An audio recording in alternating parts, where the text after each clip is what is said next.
Amós capítulo 4, versículo 6 diz assim: também vos deixei de dentes limpos em todas as vossas cidades, e com falta de pão em todos os vossos lugares. Contudo, não vos convertestes a mim, diz o Senhor. Além disso, retive de vós a chuva, 3 meses ainda antes da ceifa, e fiz chover sobre uma cidade e sobre outra não. Um campo teve chuva, mas o outro ficou sem chuva e secou. Andaram 2 ou 3 cidades indo a outra cidade para beber água, mas não se saciaram. Contudo, não vos convertestes a mim, diz o Senhor. Pai, essa é a tua palavra. Obrigado a Deus, porque por si só ela é poderosa para transformar a nossa vida, no nome de Jesus. Que o Senhor possa falar ao nosso coração, que o Senhor possa, ó Deus, ministrar essa palavra na nossa vida, no nome de Jesus. Amém. Meu irmão, esse texto me ensina algo, e na versão corrigida, o versículo de número 6 diz que eu vos deixei de dentes limpos, ou seja, não precisava limpar os dentes porque não havia comida, não havia sujeira, não precisava de limpeza porque não tinha o que comer. E o texto continua dizendo e diz que eu fiz com que chovesse em uma cidade, mas em outra cidade não chovesse. Ainda fiz com que uma ficasse alagada e a outra ficasse seca. A Bíblia está dizendo que Deus começa a trazer sobre a nação de Israel, que estava vivendo uma cegueira espiritual, uma palavra posso dizer, de exortação, puxando essa nação para qual propósito que ele havia determinado que eles vivessem. Só que eles, a cada dia que Deus puxava as rédeas, mais eles distanciavam de Deus. Deixa eu fazer uma pergunta. Essa nação chamada Israel, a cada vez que Deus puxava as rédeas, eles então distanciavam mais de Deus? Parece com a nossa geração, não parece, meu irmão? A cada vez que parece que o aperto vem, que o cerco fica mais apertado, nós, em vez de aproximarmos mais de Deus, nós vamos nos afastando de Deus. Nós vamos deixando as coisas de Deus, nós vamos largando o Senhor, nós vamos largando a oração, nós vamos largando o jejum, nós vamos largando a leitura da palavra, nós não vivemos mais intensamente para o Senhor. Nós cantamos na igreja, precisamos de Ti, Deus, eu preciso de Ti, mas na realidade, nós contamos com a nossa força, com o nosso braço. Na realidade, nós dizemos que precisamos de Deus, mas na hora em que Deus precisa agir na minha vida, eu afasto de Deus e eu tento fazer com as minhas próprias mãos. O que Deus estava dizendo era exatamente isso para esse povo. Agora eu queria começar essa série sobre marcas que diferenciam, e o tema da minha palavra essa noite, da minha ministração é saindo do vermelho. Olha para o teu vizinho e diga para ele assim: saindo do vermelho. A minha pergunta é, não responde para mim, fica só para você. Você entrou 2016 no vermelho? Seja qual área da sua vida no vermelho, esse é o ano que nós denominamos o ano da consolidação, o ano de consolidar todas as áreas da nossa vida. Você entrou no vermelho, não importa a área.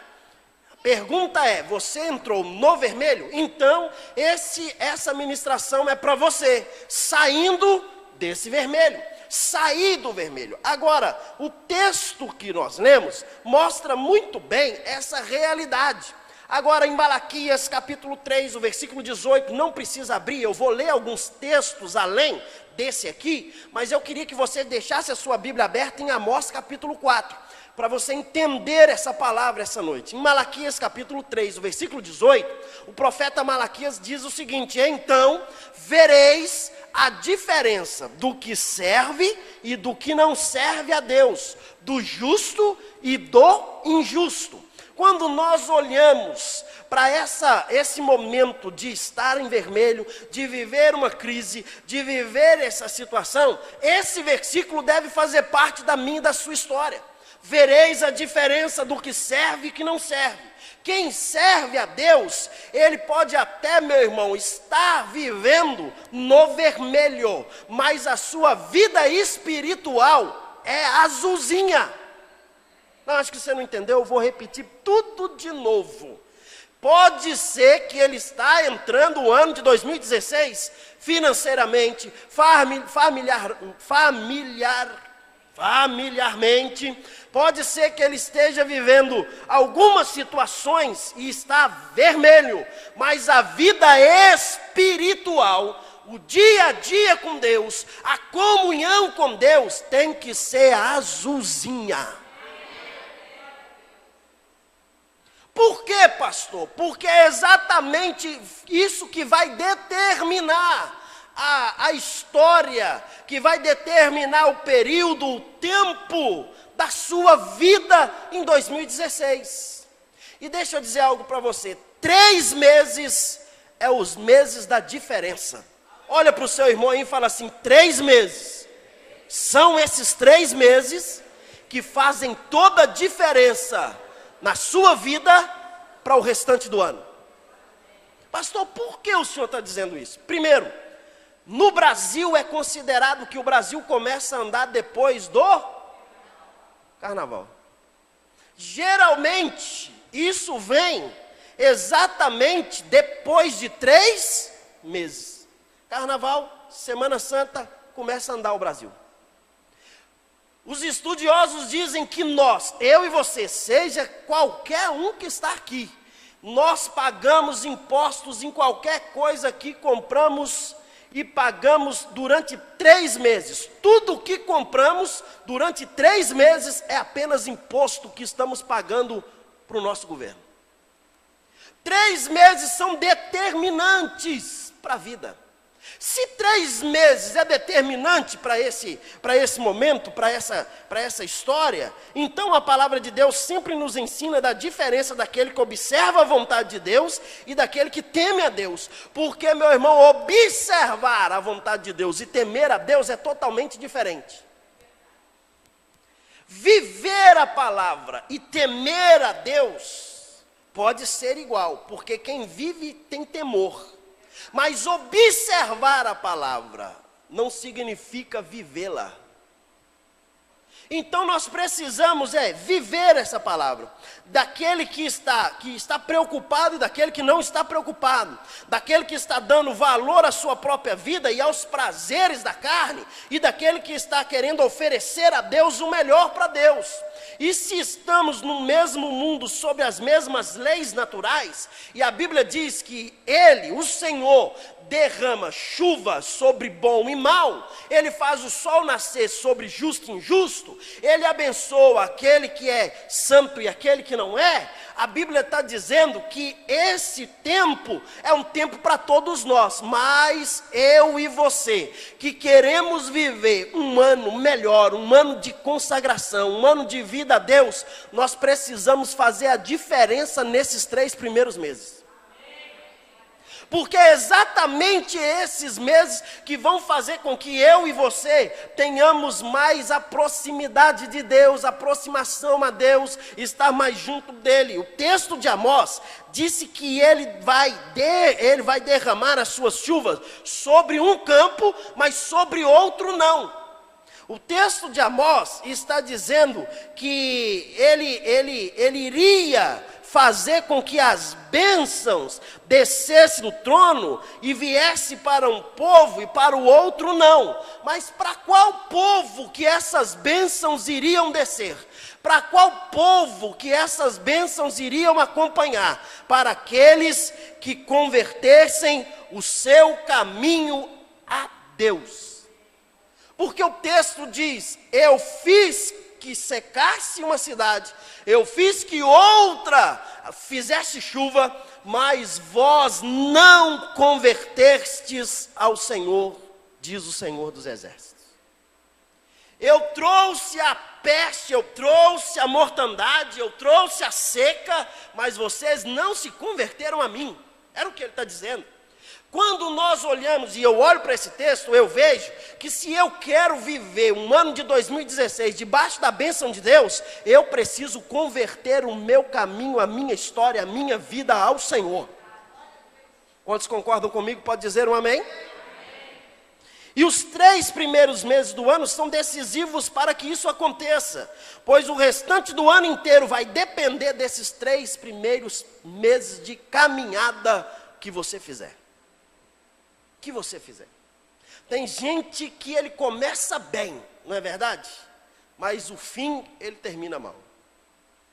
Quando nós olhamos, e eu olho para esse texto, eu vejo algo, eu vejo 2 campos. E o primeiro campo é o campo do mundo. Fala comigo, campo do mundo. E o que é mundo, meu irmão? Mundo é sistema governado por Satanás. Eu vejo esse campo, observando isso aqui, a Bíblia classifica como esse campo do mundo. Observando o livro de Amós, percebemos que o povo vivia em uma degradação moral. O povo vivia a adoração a Baal, estavam com a mente tão impregnada na cultura da época, que trazia prostituição cultural.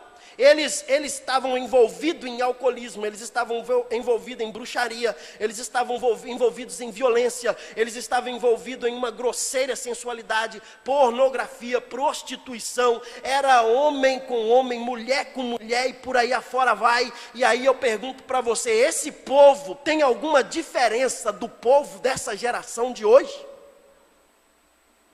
Deus chama atenção e ele diz: ei, eu estou trazendo toda essa situação de correção, mas eles não se converteram a mim.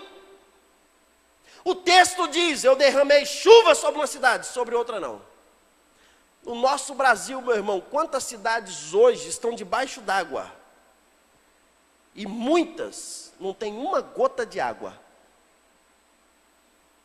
Quantas, lá no sertão, afora, eles vivem o ano inteiro com esse peso. Mas em muitas pessoas, o Deus deles não é Jesus Cristo. São outros deuses, são Baais, são deuses feitos por mãos de homens, que eles adoram, que eles celebram, que eles pedem chuva, que eles fazem. Meu irmão, a Bíblia diz que o único que pode derramar a chuva sobre a terra, sobre a nossa vida, é o Senhor Todo-Poderoso. E Ele retém a chuva, mas Ele também derrama a chuva. Uma nação que vivia doente, uma nação que o resultado era o distanciamento de Deus, uma nação que não vivia a palavra do Senhor. A decadência era tão grande que lugares onde consideravam separados, sagrados, altar ao Senhor, se transformaram em locais de idolatria. Volta a minha pergunta de novo: isso não faz parte da nossa geração? Estamos, meu irmão, olhando para, eu olho para mim, eu olho para você, eu olho para os líderes, eu olho para a nação brasileira. Quantos estão achando que esse local é apenas um lugar simples? Fazemos de tudo que queremos lá fora e voltamos e subimos aqui e achamos que está tudo bem. Ei, deixa eu dizer uma coisa para você: não podemos viver uma vida assim. Nós precisamos viver uma vida separada para Deus.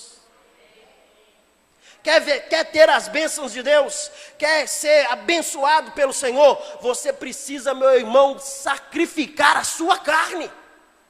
Eu não posso de maneira nenhuma aceitar que as coisas do mundo sejam naturais. Eu não posso.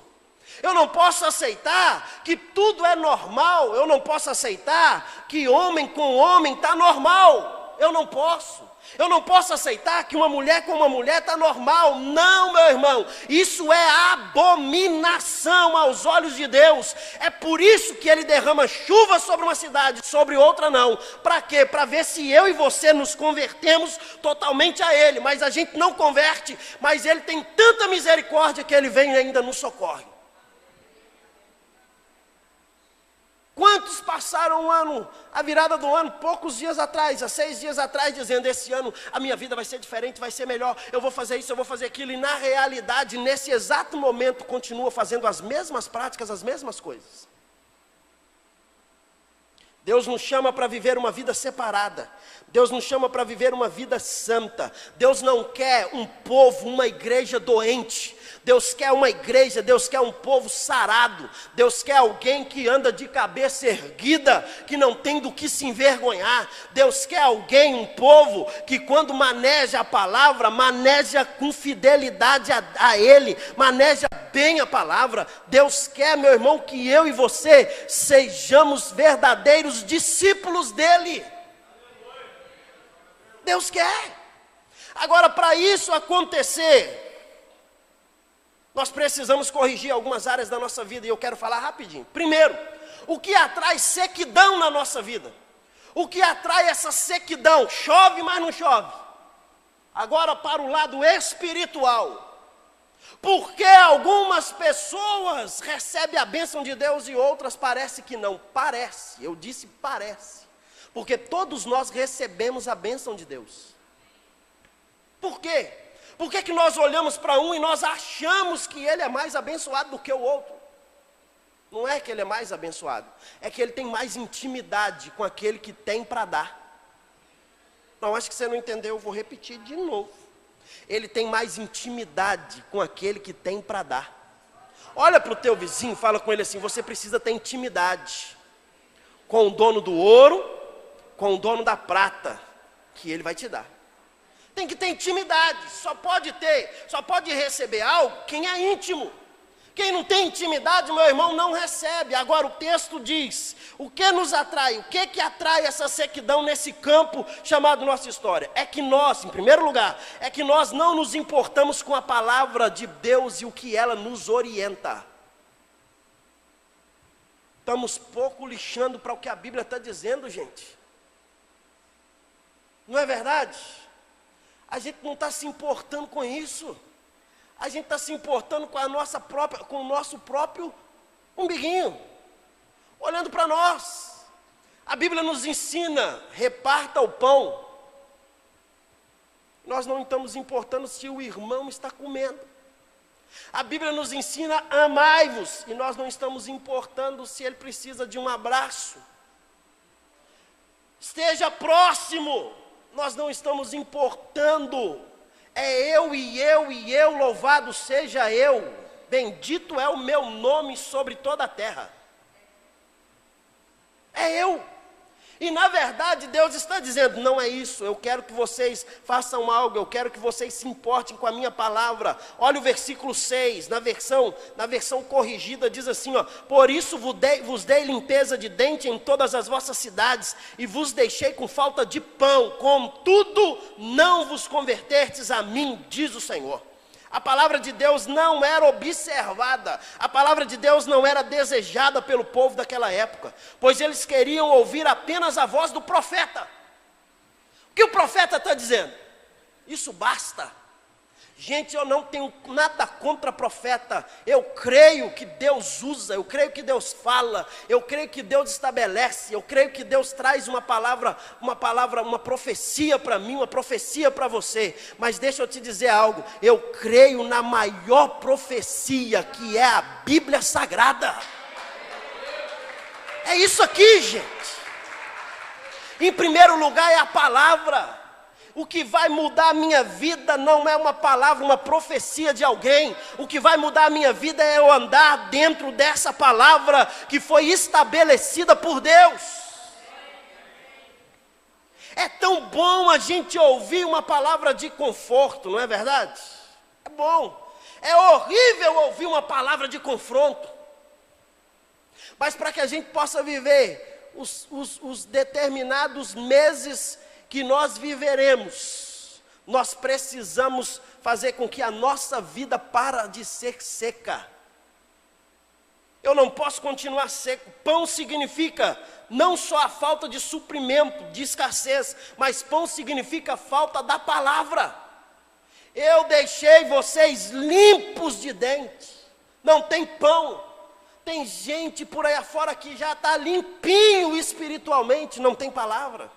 Não lê a palavra, não busca a palavra, não busca de Deus, não busca direcionamento, não busca a direção do Senhor. Hoje, quando se fala da palavra, alguns, principalmente quando são cristãos, não querem ouvir porque estão muito ocupados.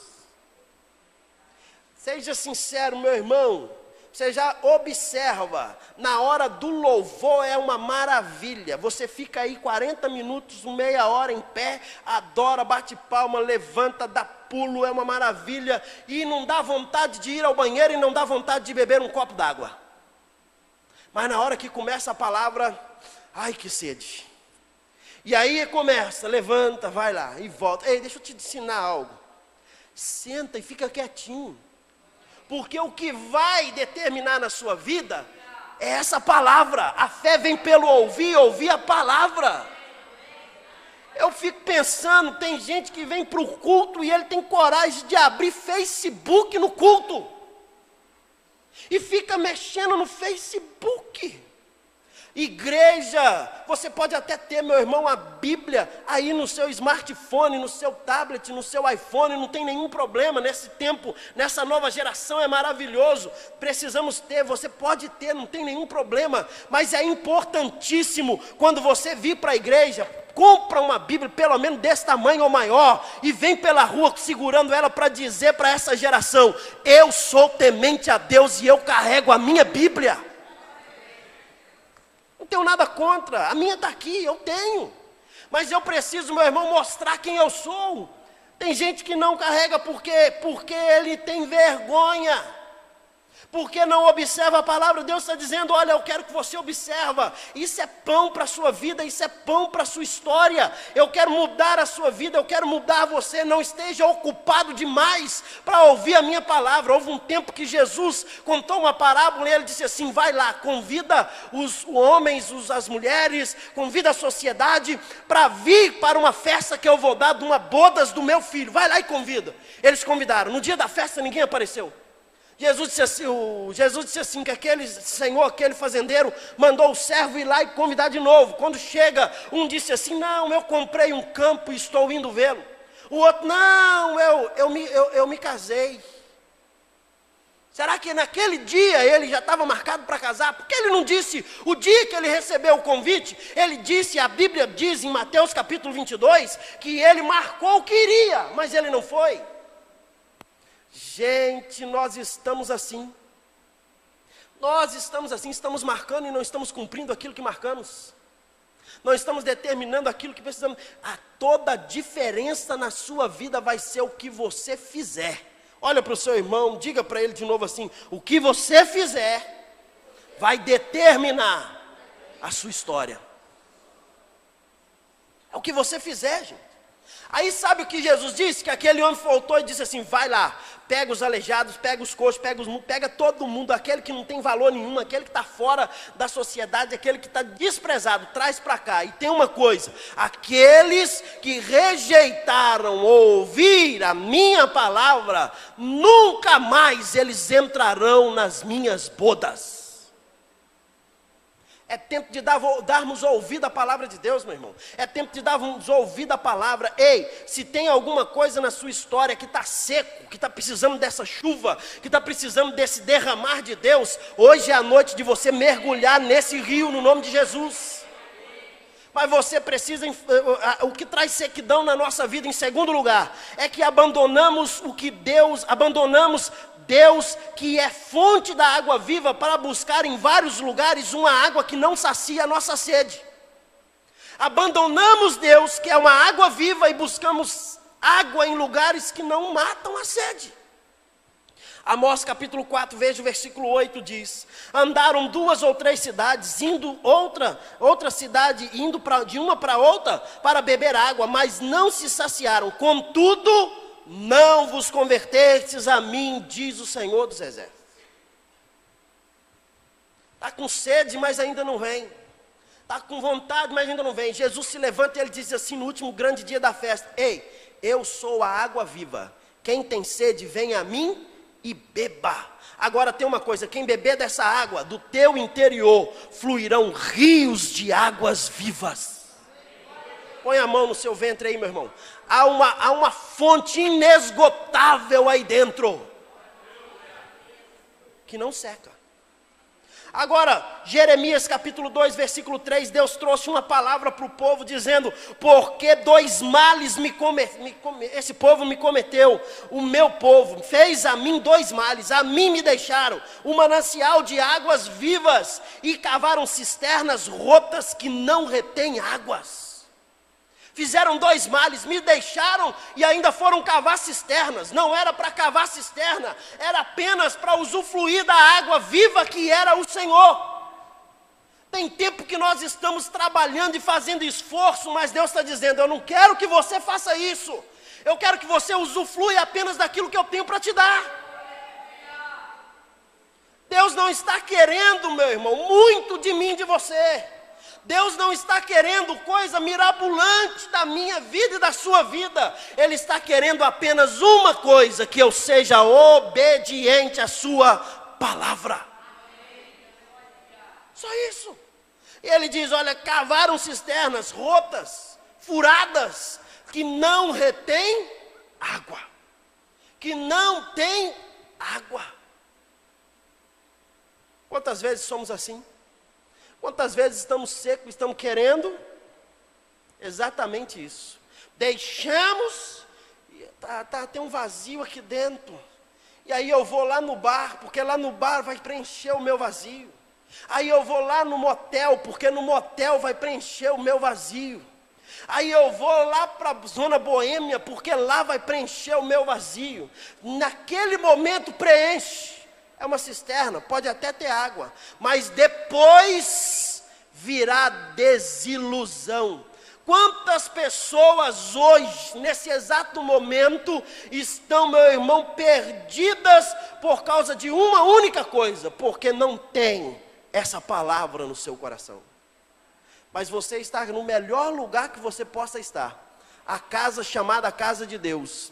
E a casa de Deus é casa de pão. A casa de Deus é lugar onde tem água e água viva. E essa água essa noite jorra para a tua vida no nome de Jesus. A única coisa que eu preciso é realmente voltar o meu coração para Deus. Em terceiro lugar, o que traz sequidão na minha história, o que traz sequidão na minha vida, é quando eu abandono o Senhor e passo por quando eu abandono o Senhor e aí eu passo por adversidades terríveis. Tem gente que abandonou a Deus, tem gente que largou a Deus e está vivendo uma vida, desculpa a expressão, uma vida de cão. Abandonou a Deus. Olha o versículo 10. Amós capítulo 4, versículo 10. Enviei a peste contra vós outros, a maneira do Egito. Lembra do Egito? O que Deus mandou lá no Egito? Deus mandou saraiva, Deus mandou fogo, Deus mandou pragas, Deus mandou água se transformar em vinho, Deus mandou a mortandade, Deus mandou tudo isso. Deus está dizendo: eu estou mandando a moda do Egito. Agora ninguém se atentam e mesmo assim não se convertem a mim. Meu irmão, essa é uma palavra de Deus para mim, para a sua vida. Eu e você precisamos converter a nossa vida ao Senhor. Em quarto lugar, o que traz sequidão na minha vida? É quando não aproveitamos as oportunidades de arrependimento. Deixa eu fazer uma pergunta: quantos querem sair daqui hoje molhado pelo Espírito Santo? Não perca a oportunidade de se arrepender. É a oportunidade. Olha o versículo 11: subverti a alguns dentre vós, como Deus subverteu a Sodoma e Gomorra, e vos foste como um tição arrebatado das fogueiras, contudo não convertestes a mim, diz o Senhor. O que é um tição? Tira da fogueira, traz para cá, ele está aceso, ele brilha, ele faz tantas coisas, mas de repente apaga. Eu fiz, eu usei, eu trouxe, mas não vos converteste a mim. Como Sodoma e Gomorra, que sofreu, esse povo estava sofrendo, mas não havia mudança. Nos primeiros 3 meses do ano, a nossa cultura do nosso país, meu irmão, significa verão. Verão, praia, sol, calor, bebedice, glutonaria e por aí afora. Verão significa uma cultura de carnaval, chamado exatamente carnaval porque é uma festa da carne, orgias. Deus olha e diz, nos 3 primeiros meses, seriam meses determinantes para a vida de vocês, mas vocês estão envolvidos em coisas carnais, vocês estão envolvidos em coisas que não traz prazer, vocês não estão envolvidos em coisas que não traz alegria. Poucos são os que buscam a Deus, poucos.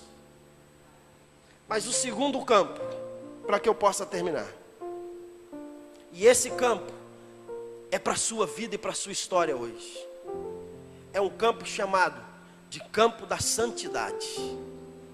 A primeira marca que vai determinar e diferenciar a minha vida é santificação. Sede santo, porque eu sou santo. Olha o versículo, o capítulo 10, vai um pouquinho para frente, Oséias capítulo 10. Oséias capítulo 10, o versículo de número 12. Um pouquinho para frente não, um pouquinho para trás. Volta aí a sua Bíblia um pouquinho. Oséias capítulo 10, o versículo 12 disse assim: Então eu disse, semeai para vós outros em justiça, ceifai contudo a misericórdia, arai o campo de pouso, porque é tempo de buscar ao Senhor, até que Ele venha e chova sobre vós a sua justiça. Vou ler novamente.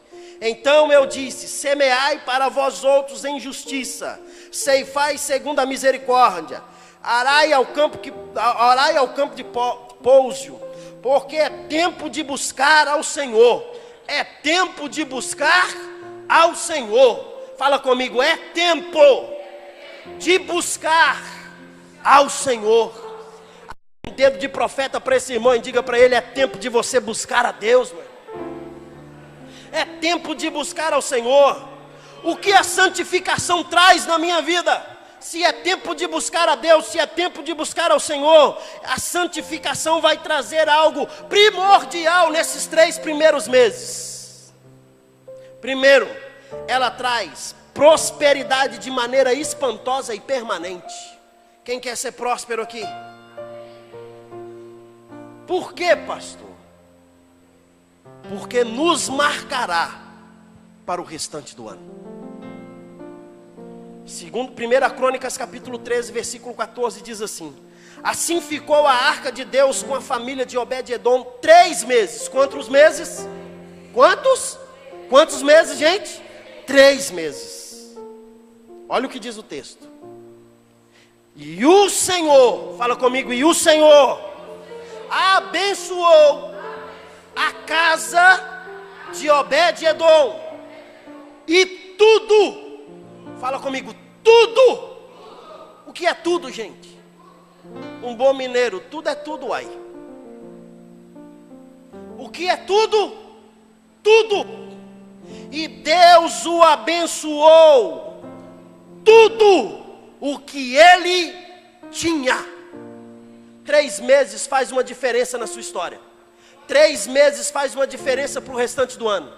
Deus abençoou tudo, com certeza. A família de Obed-edom e a sua casa, a sua família, nunca mais foram os mesmos. Mas antes da arca de Deus ir para a casa de Obed-edom, ela ficou na casa de um outro homem por 20 anos. Quantos anos eu disse? 20. Olha a diferença. 20 anos na casa de um homem. E não aconteceu nada na casa dele. Nada. Mas na casa de Obed-edom, meu irmão, Deus abençoou tudo que ele tinha.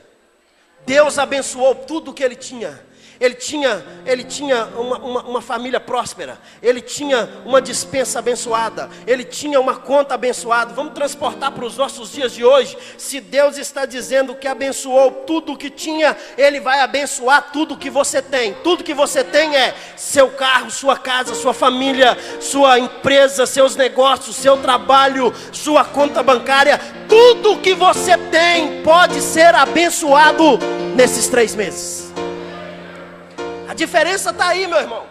A diferença está como eu vou viver, como eu vou passar. Olha, Amós capítulo 9, versículo 13 diz: eis que vem dias, diz o Senhor, em que o que lavra segue logo ao que ceifa. O que planta vem junto com aquele que está colhendo. Olha para o teu vizinho aí e diga para ele: muitos plantaram. Não, meu irmão, mas desse jeito ninguém nem plantou. Olha para ele e diga: muitos plantaram. Agora diga para ele: vem comigo, porque nós dois vamos colher o que foi plantado. É tempo de colheita, meu irmão, é tempo de colher, é tempo de estar exatamente vivendo uma nova história na sua vida. Esses 3 meses vai determinar a sua vida para o restante do ano. Em segundo lugar, quando eu tenho santidade na minha vida, quando eu volto a minha vida para o Senhor, eu tenho fé para que eu possa viver, para que possa me capacitar a viver aquilo que eu nunca vivi. Que eu tenho declarado nessa casa: o mínimo é o dobro. O mínimo é o dobro na sua vida, meu irmão. Hebreus capítulo 11, versículo 23 diz: pela fé, Moisés nascido, apenas nascido, foi ocultado por seus pais durante 3 meses, porque viram uma criança que era formosa. Também não ficaram amedrontados pelo decreto do rei. Quem tem uma vida santificada a Deus, quem tem uma vida santificada ao Senhor, mesmo que lá fora está dizendo não, ele está aqui dentro dizendo: Deus sustenta a minha casa. A tua esperança renasce hoje, meu irmão. A tua esperança começa hoje. Amós capítulo 9, versículo 14 diz: mudarei a sorte. Não, eu vou repetir porque é para você, meu irmão. Quantos querem a sorte mudada aqui? Não é sorte para jogar na Mega Sena e ganhar não, meu irmão. Não é essa sorte não. Mas quantos querem uma sorte mudada? Uma sorte aonde tudo na sua vida, onde você colocar a mão, prosperará. Onde você colocar a planta dos teus pés, você tomará por herança. Olha o que o profeta está dizendo: mudarei a sorte, ou removerei o cativeiro que você está vivendo.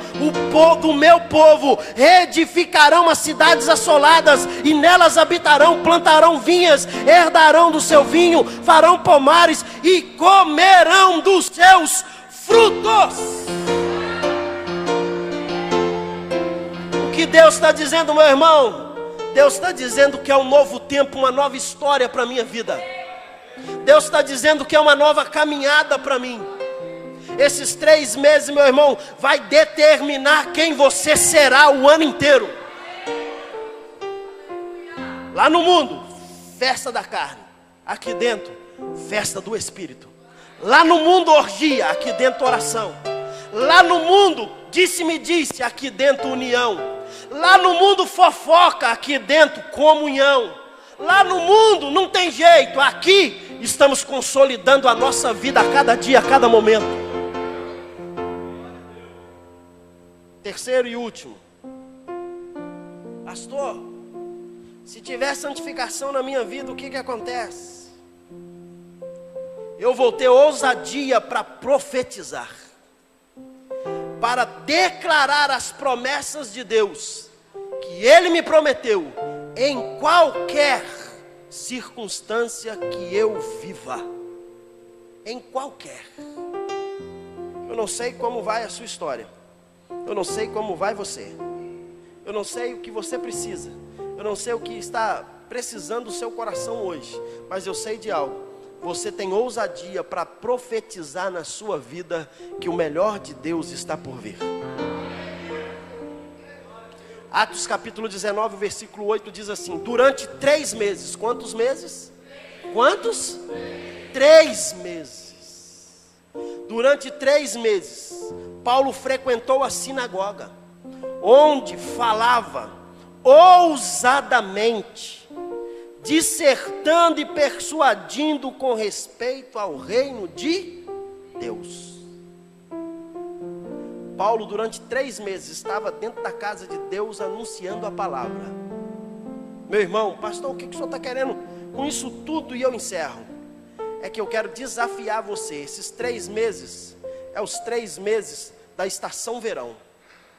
É o tempo da gente regaçar as mangas e partir para cima.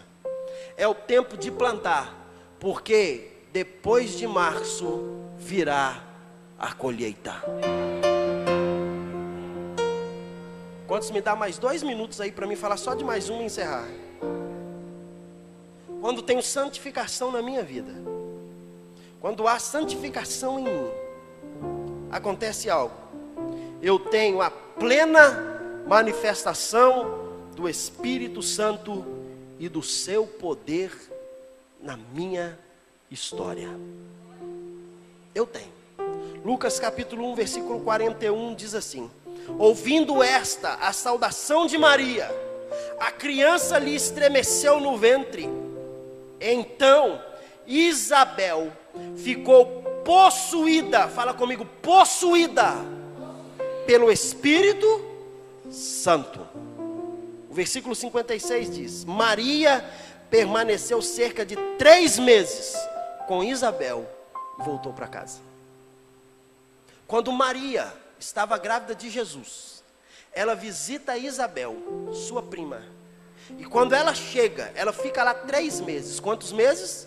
3. 3 faz toda a diferença. Ela fica 3 meses. E diz a Bíblia que quando ela chegou e ela saudou, ela ouviu a saudação de Maria, dentro do seu ventre, aquele menino, aquele profeta, chamado João Batista, ele estremeceu dentro do ventre de Isabel, sua mãe. E Isabel ficou cheia do Espírito Santo. Meu irmão, deixa eu te falar uma coisa. Hoje não é Maria que chegou. Hoje é o próprio Espírito Santo que está aqui.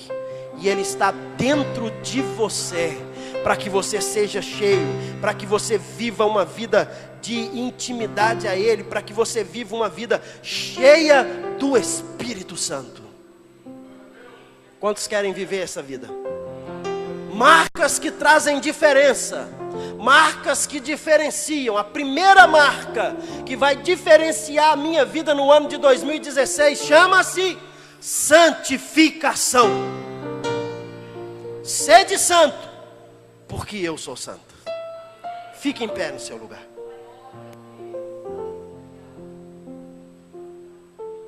Atos capítulo 28, versículo 11. Diz assim: ao cabo de 3 meses. Quantos meses? 3. Ao cabo de 3 meses, embarcamos num navio alexandrino, que invernava na ilha e tinha por emblema Dioscuros. Paulo estava dizendo: eu estava dentro desse navio, fiquei 3 meses dentro dele, eu estava indo para Roma, eu precisava ir em Roma, mas ele não estava indo convidado, ele não estava indo porque ele queria, fazendo um cruzeiro abençoado, não, ele estava preso. Lembra que eu falei no início sobre propósito? O que determina é o propósito aonde eu estou. Não importa se é numa prisão, não importa se é no fundo de uma cisterna, não importa se é no fundo do poço. O que importa é o propósito. Paulo estava indo preso, e dentro daquela embarcação, preso, houve um acidente. Aquele navio bateu nas rochas, bateu na ilha, e ele despedaçou. Mas a Bíblia diz que lá dentro daquele navio, o anjo do Senhor apareceu a Paulo. E o anjo do Senhor disse para ele: vai acontecer um acidente, mas nem você e ninguém, fala comigo, ninguém que está dentro desse navio vai morrer. Deus disse isso para ele. Pastor, e o que isso tem a ver com a minha vida? Você está dentro de uma embarcação. Dentro dessa embarcação está a sua família. Dentro dessa embarcação está a sua família. Está seu esposo, está sua esposa, os seus filhos, pai, mãe, sogra, sogro, cunhado, cunhada, todo mundo. E essa embarcação pode estar até indo para chocar numa rocha, para chocar numa montanha e se despedaçar. Mas a palavra de Deus para você, então levante a sua mão bem alto assim. A palavra de Deus para você é: mesmo que essa embarcação, que esse navio venha afundar, venha despedaçar, ninguém, fala comigo, ninguém vai morrer. Essa palavra morrer, morte, não é uma morte natural. Não. Porque morrer naturalmente, a sua embarcação pode dar com as montanhas e vier alguém da sua família, da sua casa, morrer esse ano. Mas o que Deus está dizendo para mim e para você, que essa morte é uma morte chamada espiritual. Ninguém, fala comigo, ninguém vai morrer. O que isso significa, pastor? Significa que marcas que vão fazer a diferença na nossa vida em 2016 é santificação. Eu santificando a minha vida, eu e a minha casa serviremos ao Senhor. Fecha os teus olhos.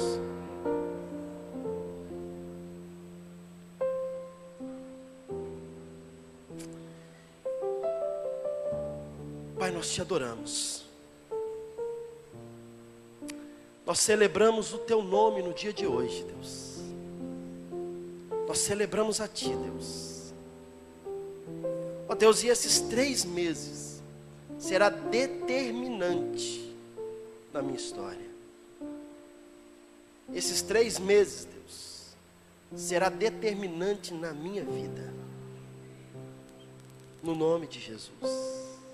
Eu quero, Deus, viver esses 3 meses em santidade ao Senhor, em busca ao Senhor, no nome de Jesus.